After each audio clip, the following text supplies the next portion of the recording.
jau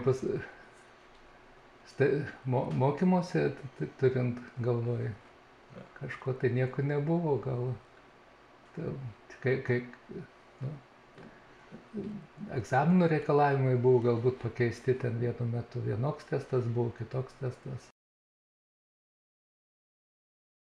Manyčiau, kad dabar galbūt toks įspūdis, kad labiau motyvuoti, ne visi, bet iš tikrųjų dalis labai motyvuotų.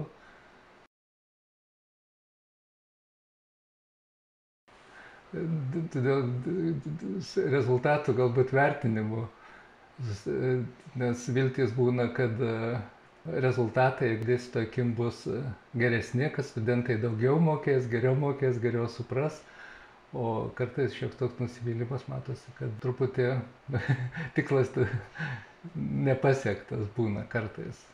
Ar gaila rašyti tą tokį prastesnį pažymį? Oi ne, to pažymio tai negaila. Abejoju, iš tikrųjų.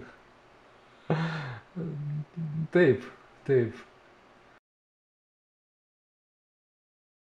Studentai motyvuoti, studentai, kurie mato dalyko, nežinau, reikalingumą, tikslą, padeda susidomėjimą išlaikyti ir galų gale dirbam mes čia tokiai gretutiniai srityje taikymai, matematika, kaip sakant, ir medicina iš esmės tokie, pakankamai skirtingi dalykai. Neblogas buvo, aš tik ne čia mokiausi, tai, geras, sakyčiau, nežinau, gal negražu girtis taip, bet.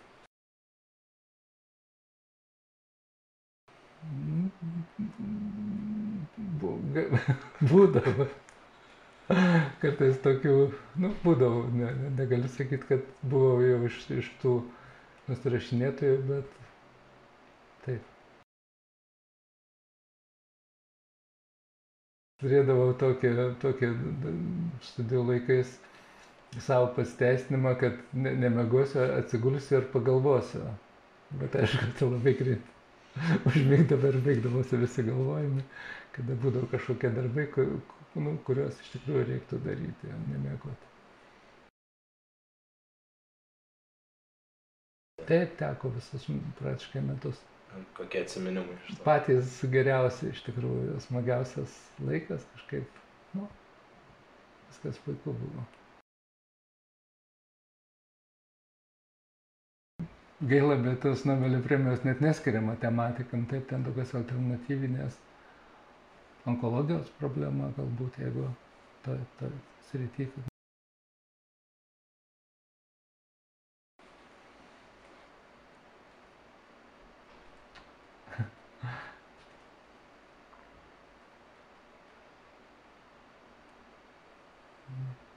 Reiktų pagalvoti, nežinau taip atsakymą.